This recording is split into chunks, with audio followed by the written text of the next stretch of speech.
Grooverelly in the building.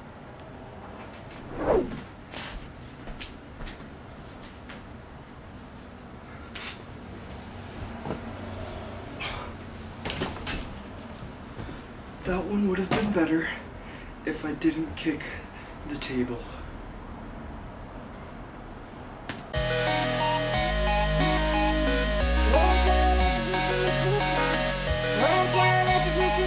Cause it always sounds good when you side. Sitting in the corner wishing you could just reach out. I don't know why you gotta do me like that. When I'm down, I just listen to beach house. Cause it always sounds good when you side.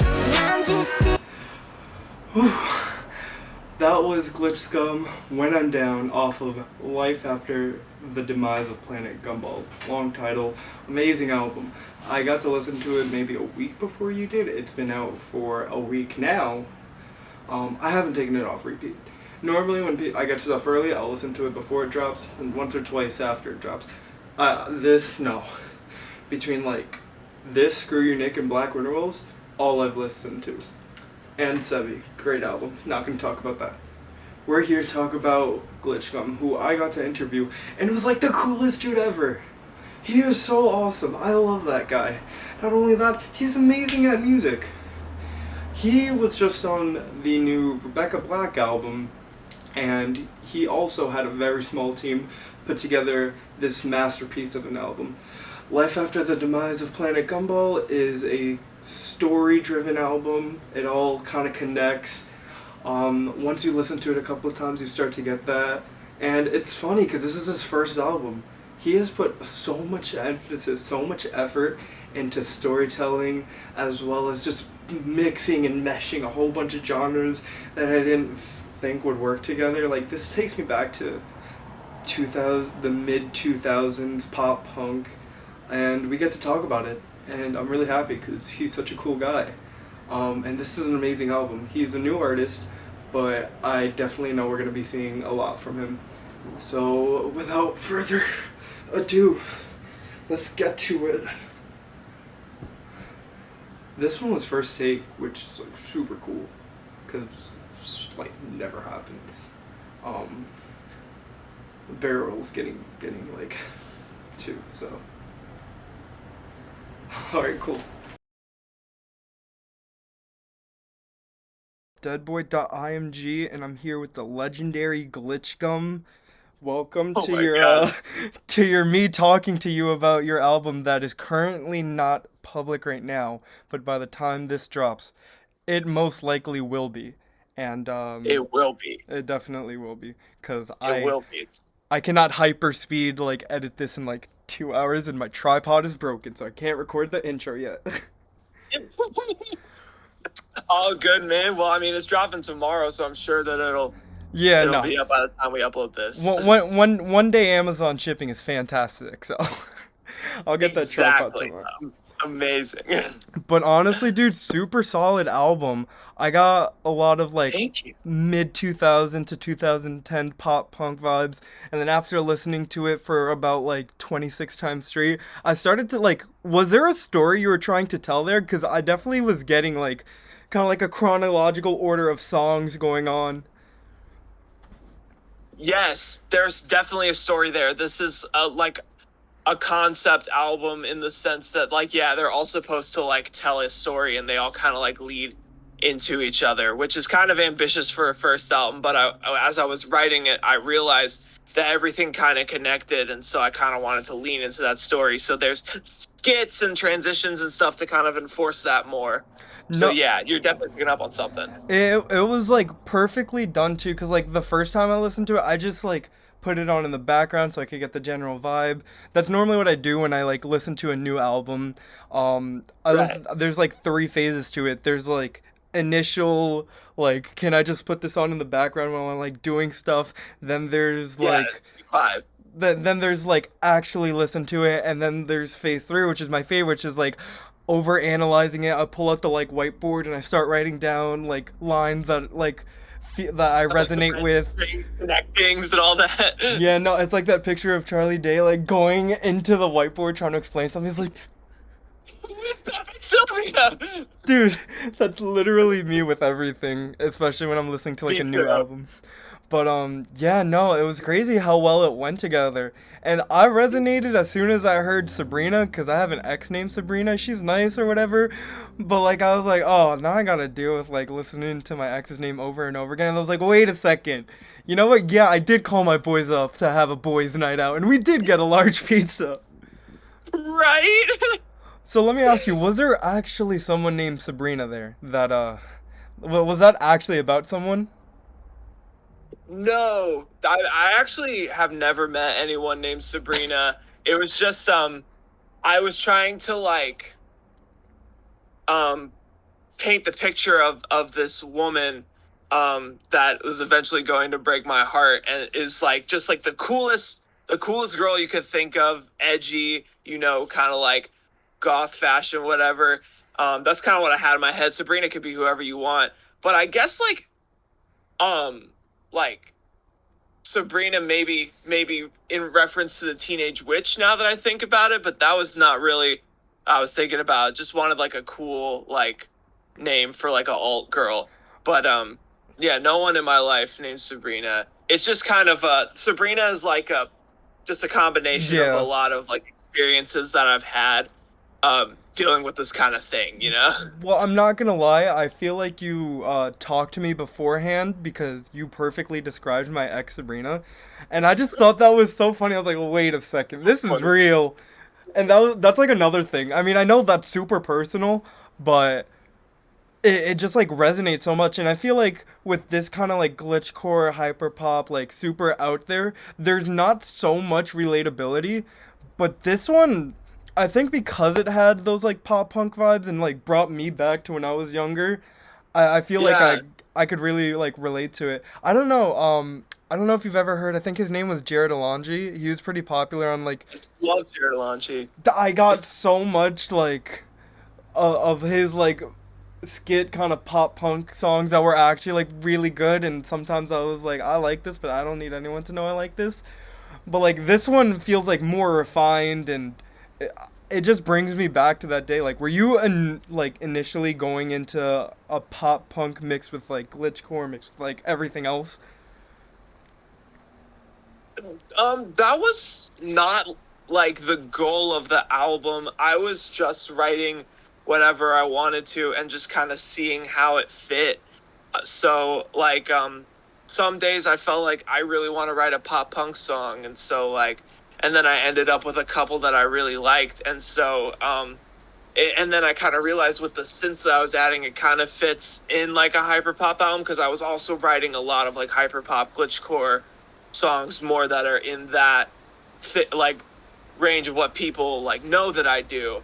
And then at one point I just wrote a Phoebe Bridgers song that had like a glitchcore drop at the end of it. So I was like, how can I make all of this like fit?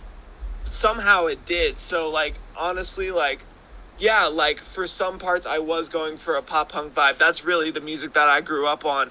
Blink 182 and like Green Day still like a huge influence to this day for me. But really this like musically this album was just like making whatever I want to make, and then like putting it in a way where it doesn't feel out of place, that it still feels cohesive. It Okay, which is really interesting to me because I 100% agree that you perfectly did that in ways that I didn't think initially would work when I was listening to it. It's like one of those things where you're like, this shouldn't be good, but it is really good. That's Like, the vibe I want to give off.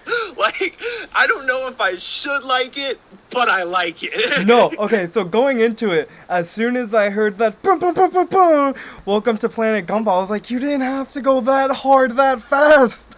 And then throughout it, I'm like, yeah. And then a part of it's like, yeah. And then a part of it's like, ah. There's just like so many emotions that I kind of felt. And it just works all so cohesively.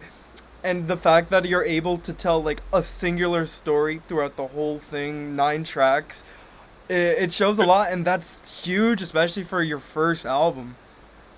Thank you. So, how did this kind of album start out? Because I know it tells a chronological order, and you also had singles released before the album. So, hold up, give me a second. I'm gonna have to restart that question. Um, I don't know why my computer decided to send me a pop-up when I put everything to be blocked. oh jeez. But, okay, where was I? Fuck. Oh yeah, okay. So did you have like a chronological thought when you started making this? Because I know you made like singles for it, and I didn't know if it was like way before like you even thought about putting it all together, or like did you base this album off of those couple of singles that you dropped? Like how did that kind of flow go? Yeah, so at the beginning of last summer, I just finished my first year of college, and I was like, wow, I have so much time to work on music. I'm just gonna make as much music as I possibly can. And then around that same time, like, Never Met was blowing up, and I was, getting calls from like business people and all this, so it really motivated me to just like go for it, like musically. So I was just making a bunch of songs, not really thinking about like how they would tie together or like any kind of story. And then by the end of August, I had this like big list of songs, and I brought my brother Seth in, who kind of helped produce the album, and he mixed it and helped with a lot of it. And we kind of just boiled it down to, at this point, it was probably like 7, 8 tracks. Maybe some of them didn't make the album or whatever. And I'm like, okay, cool. These are the songs that like really count. Like, let's just continue working on these. And one day I was just in the shower thinking about it, and I had the song Planet Gumball, and I think I was kind of like finishing the writing process of that one, and I realized like these songs, like I had songs like Pizza and Attention Horse and Hold Me When I'm Haunted. I had them all like in the vault while I was thinking about this. I'm like, wait, these all kind of tell a story. There's like holes in it, but I feel like I could fill those. And so around like September is when I realized this can be a concept album, and I think I kind of want to tell this story. And so then the rest of the writing process was just like figuring out what emotional and like plot holes to fill. So originally it didn't start as a concept album, but I think the concept was in the stars in the beginning, and then it just kind of fell in my lap and was like, wow, this is what I need to do, Yeah, no, I mean, okay, so if you just think about it from like Planet Gumball to like Pizza, there doesn't seem to be like much of a chronological way that those two things can connect, but you managed to do that. And also, it's not like a half-assed story. Like, I feel like it's a really relatable and personal story that a lot of people can deal with. Yeah, 100%. And again, like I've like as much as I love hyperpop and glitchcore, sometimes it's just like music that you get hyped to, not really that you relate to. But this one just has so much. Um and I think that it takes a lot for an artist to kind of one just put together a concept album, and then Yeah. two for a new artist to put together a concept album, and three to do all of this independently, just like a handful of people. And it's you said it was just you and your Yeah. brother, right? And It then was a very small team of people. It was me and my brother handling the music side of it. We had mastering done by Marshall Vore, and then we had I had my friend Abby do the single artworks, and then our friend Jordan did the album artwork that really tied it all together. And it was a very, very small team of people, but like like what we accomplished with it is bigger than the sum of its parts. 100%. I'm very proud of what we were able to accomplish no, without that's a massive like a label. success. Yeah, no, that's a massive success. Like if you think about like how many people it takes just to storyboard like an actual show that is made for the entire purpose to tell a story, and then just thinking that you have such a small team, and even smaller team just making the actual music itself, it's insane. And Yeah, as like a music journalist, or just just journalism in general, like it's really amazing when people can tell a story. Like that's just the main goal of being able to like do what I do now. exactly. And that's hard enough as it is already. Like I had to listen to this album for like a week to like think of how we're going to be able to tell this story. And Right. that's just us talking now. Imagine you having to make it sound good and palatable for like people to want to hear. It's just major success, and like I feel like I'm just a hype man, but it's just such a good album. Oh my gosh, thank you so much. I really appreciate all the like, and I know that it's genuine because of the look on your face and the way you're saying it. So thank you so much. I really do appreciate that, like from the bottom of my heart. Yeah, it really took a lot, especially like when I realized that it could be a concept album. There was a lot of pressure that I put on myself to not mess it up. Like, and I mean, even like an hour ago, I was thinking about like possible plot holes that didn't even like make sense of the story. It was just more like, you know, like coming from Planet Gumball to Earth, like the logistics of that and stuff. But like, at the end of the day, like the meat is there, and that was definitely a hard part to get, like, to even like convey that there was a continuous story throughout these songs, and not that it was just like a bunch of songs just kind of jumbled together. So it really does make my day for you to say that you noticed like the cohesive story and stuff, because yeah, that was definitely hard, and I definitely felt a lot of pressure to like, is this good? Like, are we like, does it compare to like other concept albums and stuff? So yeah, like it's a lot, but I'm very proud of what we did. Have you ever felt sad, depressed, lonely, stressed, anxious, hungry, or all of the above? Yeah, actually I have. Well, have I got a product for you? It's called pizza! Just watch what happens when we plop one of these bad boys in your hands. How do you feel? I feel exactly the same. Great! Pizza! It's cheesy, it's crusty, it's saucy, and it's really messy to eat with your hands. And it's fun to eat with friends! There's no one here. It's just the word friends floating around in Comic Sans. Great! So call in and order your pizza today. Warning, side effects of pizza may include but are not limited to rowdy nights with the boys, crying on the phone in front of your ex-girlfriend, and worrying about how much of a disgrace you are to your mother and father. Pizza! Proud sponsor of Boys Night. So yeah, I really wanted to ask you, is there like any point where you're like, okay, maybe I should like scrap the chronological story that I'm trying to tell and just make an album, I guess you could say, normally? Once I like got the concept, I was really, really like focused on nailing that concept down. I definitely like throughout the process felt like maybe this is too hard, especially for the first album. Maybe I should like do something, but like I think like that was probably for like a fleeting moment, and I just kind of pushed past it. Really, because I mean, I think I just now got out of a phase where I felt like I needed to prove myself to the max. Like or like, you know, like everyone needs to know that like I'm a really good artist or whatever. And now I realized that it's not really about that. It's really about making music that I like, and that that like people can feel like they're not alone to, and stuff, which is awesome that people are kind of saying that they feel like that it's relatable to them, and that's really what it's about. But like definitely through this album, I was like, no, I can't give up on this. I need to show people that I can come out of the gate with like something like super like complex and like that ties together, but is still like a fun, snappy, like short, like cohesive, like silly, quirky, fun, like experience. Yeah. You know, so I was really focused on doing that. So I don't think during that, like it crossed my mind that I should like make it a normal album. But I will say that when I've been having thoughts about what I'm gonna do afterwards, I'm definitely not gonna do a concept album.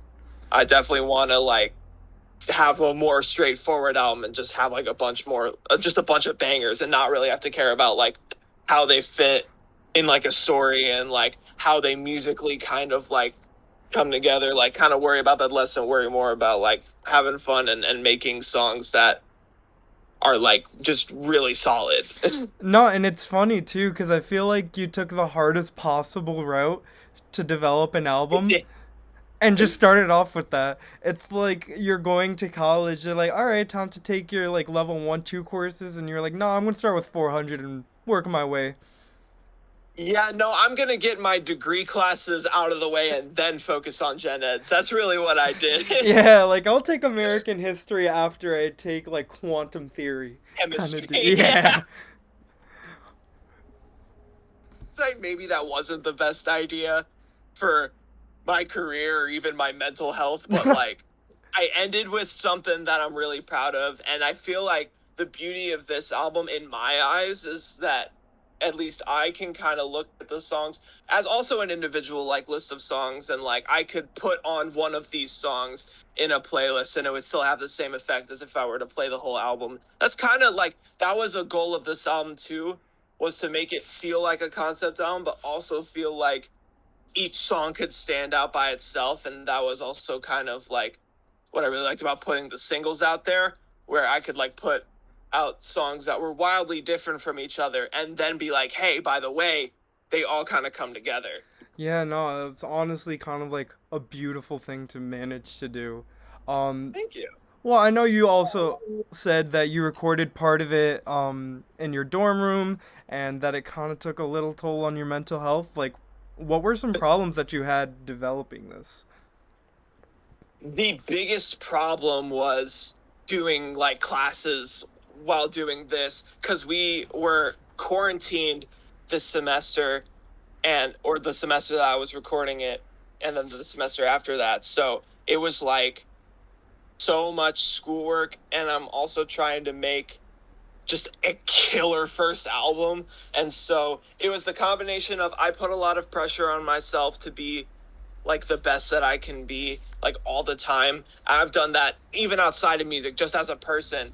But like once like Never Met kind of like kicked off things for me in CM10, and we were kind of both realizing we can actually like do this, it really motivated me to just like go full force at it. And so with that came a lot more pressure to like really be the best at it, and like I really have to like show people that they can't count me out or whatever, which I feel like I'm kind of getting out of that now, or at least I hope I am. But it was that combined with all the homework and midterms and finals and stuff while I was trying to finish writing this album. Like I thought I would have this album finished by the time I got to school, but by the time I got to school there was like parts that were still missing. So just trying to fill those. And I also kind of felt like there was a deadline for this as well. So it was a lot of like self-imposed things and just kind of me hacking away at like my mental health and like not giving myself time to rest. But at the same time, I feel like this album completed itself very naturally. I had like a relationship during that time that kind of fueled like the bottom half of this album, or like at least like the last few songs that I wrote for the album. And so it kind of came full circle. Like I was writing an album about this thing that more or less sort of kind of happened. So it was like that was kind of like easy, but also at the same time just like having to deal with or juggle everything, which I still like try to do, because like I always try to think of like the long run, and like if there's a point when like glitchgum like isn't, well, I don't want to say isn't as relevant, but if there's a point where like glitchgum stops doing what it does, like I want to be able to fall back on my degree in music and stuff like that. So just balancing everything was hard, but I think like now that it's finished and kind of like we got that out of the way, I'm kind of taking time to be like, okay, maybe I should breathe, you know? Oh, no, definitely. I understand. And it's funny that you mentioned like it all kind of worked together, because even the day of release, it feels perfect. Because while I was listening to it while I was skating, I was wearing the same shirt down, and I was like, yo, this is such a perfect like summer album to just like skate to. You got like the wind blowing at you, a nice breeze, and it's such a perfect release date too, especially for like what the album is. So yeah, I always try to drop on the summer months, because I feel like my music is very energetic and upbeat, and I wouldn't. And I was having a conversation with someone at Belmont who was like, someone told me you shouldn't drop upbeat music in the winter, and I was like, you're so right. So like my first few releases like last year, those were all summer releases, and I really wanted this one to be a summer release as well. So yeah, it's funny that you mentioned that. No, it's funny too, because even if this did drop in the winter, I'd probably go outside in like shirts and like winter boots and just start flailing my arms, knowing me. Snow around. And no, I honestly I understand what you say when like school and then doing like your side projects, because I started this as like an idea in the middle of my semester, or at the beginning of my semester, when I was like, okay, the course load isn't too bad. And then it kind of Right. got to a point where like I had class on one window, I had Premiere Pro on the other window, and I was like switching back and forth, and I was waiting for someone to call me and to like switch back and like, yeah, I'm here. Definitely not editing an Exactly. interview right now. Definitely not paying attention. Like, I'm here. And it Right. does Exactly. get so stressful to the point where it's like I gotta decide which one I want to do, which one's more important to me right now. Like, I know I set personal deadlines for me, but it got to a point where it's like I physically cannot do this right now. Um, Right. so yeah, I think it's also, again, I know I keep like saying it over and over again, but it's amazing that you were able to do so much on your first album while you're in school with such a small team. Like, it's getting more and more mind-blowing that this project exists and exists in the way that it does. I think it was meant to happen. I think it was definitely like God and fate and destiny for this to kind of unfold the way that it did. I'm not trying to say that I am like a being that transcends space and time and like this was supposed to happen and I foretold it or whatever. But because I believe in divine timing 100%. I think that the way things unfolded last year was definitely out of my control. And I think even what's happening this year has been out of my control. So I definitely think that this record was meant to happen and I was meant to make this record. So with that being said, like whatever happened in the middle of it, it happened and we ended up getting this. So yeah, it was hard and yeah, it was definitely a feat to pull off, but I think that I like something was on my side, you know. And if it wasn't something, it was definitely the people who pushed me. I mean, my brother just graduated college when we were finishing up the album, so he had more time Yeah. to be like, yeah, we got to finish this. We got to make this the best that we can be. And that was also a thing too, is really like having him as a like a co-producer and like a second opinion and we should add this, we should do this, we should make it feel like this, because I'm just one person and I'm dealing with a lot more than just the glitchgum stuff Yeah. at this point in time. I got so much going on that I'm like, okay, add a few synths here and put some drums in, make it slap, send it off, it's done. And he's like, no, this needs to feel like a full song, man. Like, this just feels like an idea, a loop.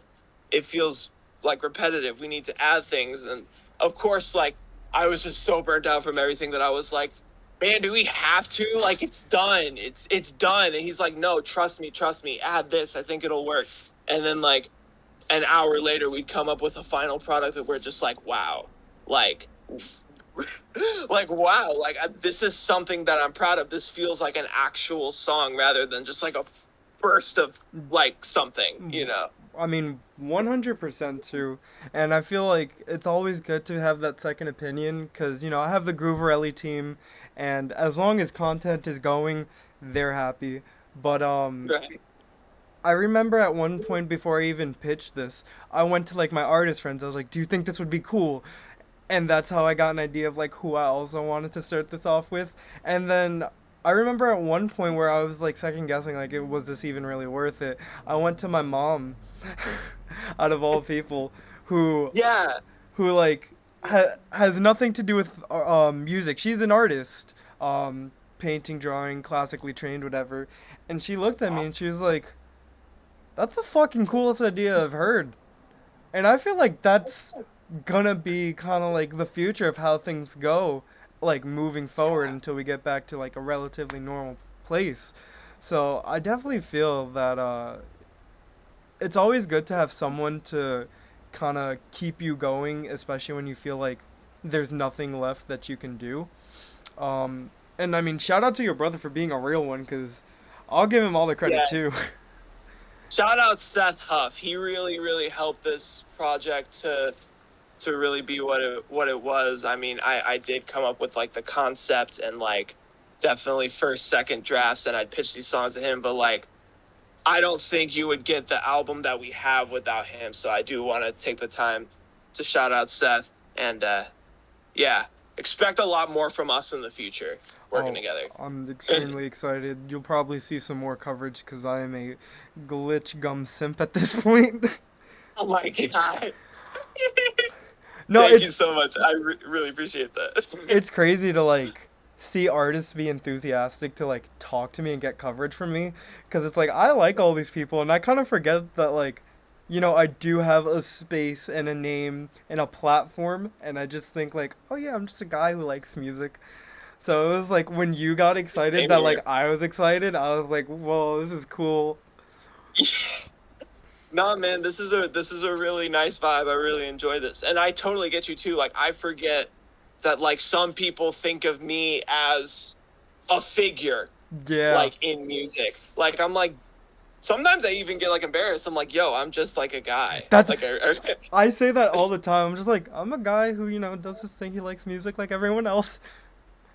And it's crazy. exactly. Like, I'm just a guy that makes music.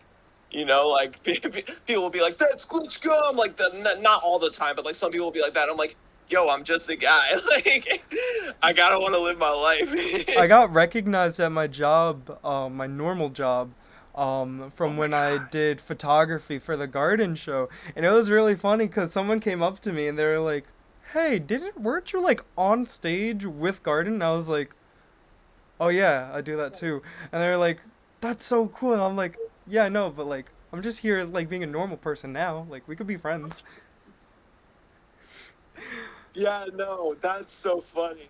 That's awesome though. Like, No, it's yeah, it, really making it here. when I get recognized, it's not like, oh, I'm super famous and people know who I am. It's more like, I'm glad that like people see me and like they see what I do. It's really cool. Right. I'm just glad that people like feel some way about the music and that it connects to them, because like really at the end of the day, like that's what I want to do, is just make music that makes me feel like I'm not alone and makes people feel like they're not alone, because I'm kind of like, hey, I go through this too. Like, it's really silly, but I go through it too. And they're like, wait, so do I, you know? Like, that's really what I try to do, is like write songs that like about things that like people think are just kind of silly to talk about, and I'm like, no, like this is a real thing, isn't it?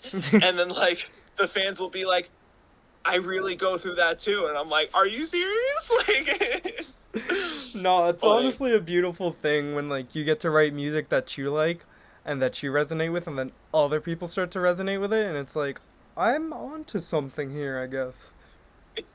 I guess, yeah.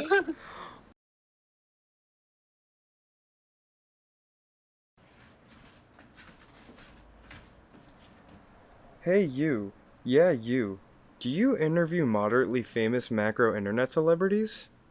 Yeah. Do you like cool, colorful clothing, especially shirts? Yeah.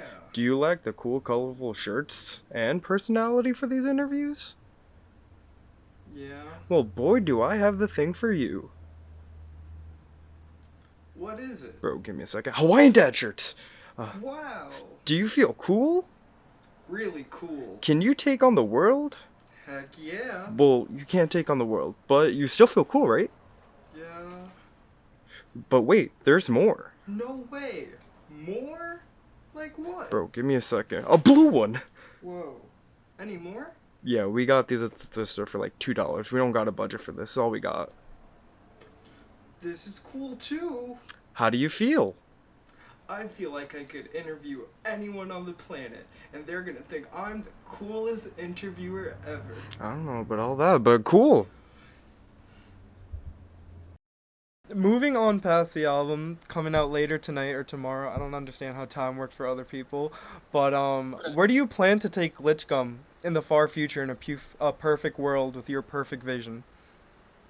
In a perfect world, I want Glitchgum to go to the moon, honestly. I want to, like, do everything that I possibly can.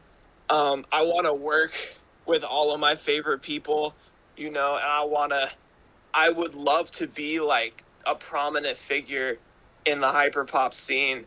And I feel like I'm kind of getting there, which is awesome. Super thankful, super blessed. But that's long term. Like, I definitely want to be to the point where I get to do a lot of interviews and a lot of shows and stuff like that, and just kind of grow my fan base naturally. But short term, I want to do more production and like bigger and bigger production. Like I just had a song come out that I produced for Rebecca Black, which I might say awesome. is huge, especially like That's to huge. especially to like people born around the same time we are, and just like seeing that video and how viral it went. I feel like that's the first viral video that I've ever recognized, and then I hear that name again and I'm like, wait, what? That's like, this is real. Yeah, like it's just like so full circle. Like I remember watching Friday and being like enthralled with it, and like, what is this? I don't know what to feel about it, but I kind of dig it. Like, it's kind of cool. And then like to have it all come full circle, and now she's kind of like hyperpop isn't like too far from what she would have done if she kept like going the Friday route, I feel like. So it's weird to see that come full circle, but also to see like me get kind of grouped into that and be a part of, like, people are calling this like her comeback record, like that, like she's back, like this is like her return, and it's like a moment, and for me to be a part of that is ridiculous. And again, it's just divine timing. How would I, as a singular person, be able to pull that off, you know? No, and it's funny because Friday is a part of internet history forever. I am 100 Forever. I am 100% convinced that that is the first viral video that people actually like cared about, and that like kind of resonated with people. And I feel like just to work on something with Rebecca Black making a comeback, it's huge. I feel like she has the reputation where if she really wanted to, she could get like major producers and like probably industry standard stuff, like a record label deal. And it's just kind of like, it's huge that you got to work on something with her. And I haven't listened to it yet because I've been listening to your album. But as soon as like this is done, like I'm going back and I'm gonna probably have that on repeat for like 2 weeks too. Oh my gosh. Yeah, no, you gotta listen to the whole EP too, because it's literally ridiculous. And it also tells a similar story, which I think is super funny, that we were both kind of writing breakup projects around the same time.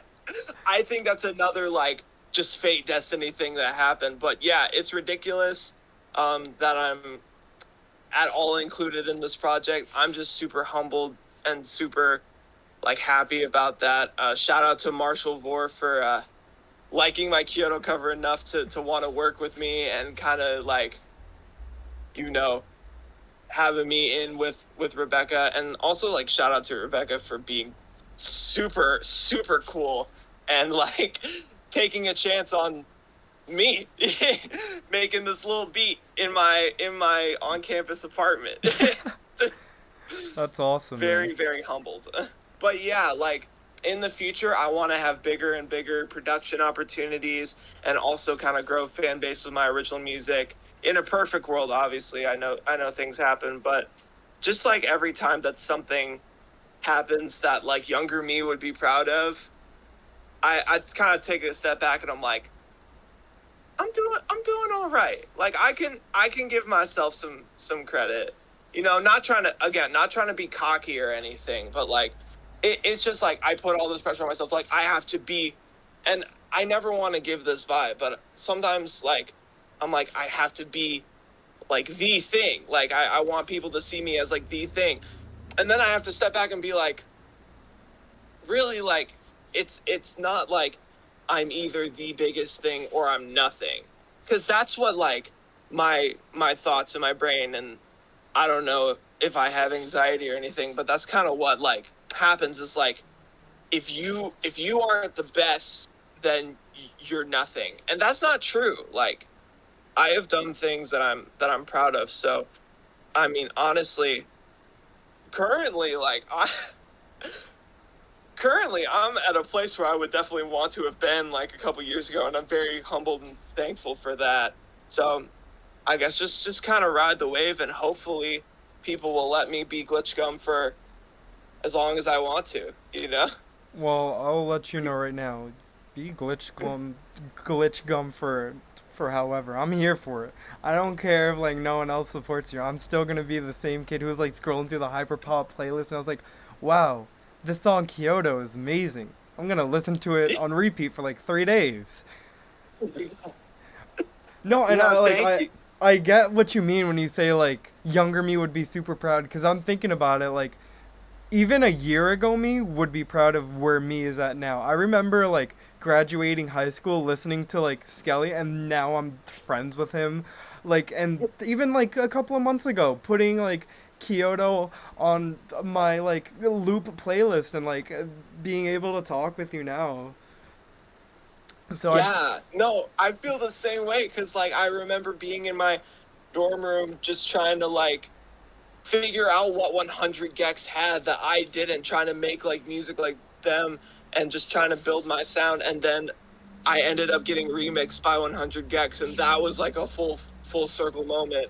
And then also like dropping the Kyoto cover and then having like people in Phoebe Bridgers' band be like, this is sick, I want to like stay, like Marshall be like, I want to stay connected, and then like eventually Phoebe like posted the song, and it was just kind of like, even like 5 months ago me is proud of me right now, like that. Like it's just, it makes you step back and think about like all the things that had to happen that are out of your control, that but also, I mean, like every time I tell people that, like, oh my goodness, divine timing, whatever, they're like, no, like hard work and talent, like you brought that. And I think it's genuinely think it's a mixture of both. Like, yes, I worked myself to get to this point and to get to a level of proficiency in production and songwriting that I am now. Like I've been writing for years and years. It didn't happen overnight, but also like little old me couldn't do all this, you know, like no, 100% I it had get to you. be like ripple after ripple after ripple, and I'm just kind of sitting back and watching the ripple go, you know? I understand you 100%. And honestly, dude, just congrats. You've come so far. Um, Thank you. Thank you. and I'm looking forward to what you have next. My laptop too. is yelling at me to please stop running like 6 different things at once. So we're gonna wrap up this interview. Thank you so much to Glitchgum. New album, literally out tonight, but you know it'll probably Thank you already so be out much. when this drops. You got a Twitch stream going on, which again seems kind of irrelevant because it's gonna be like before this drops, but still join that. Right. And just thank you so much for joining us. Appreciate it so much. Of course. Thank you for having me. I really appreciated this. Alright, have a great night, guys. I'm Deadboy.img. You can find me on Grooverelly. Glitchgum, you can find it on Planet Gumball or here. Thank you so much. Thank you so much. Bye, everybody.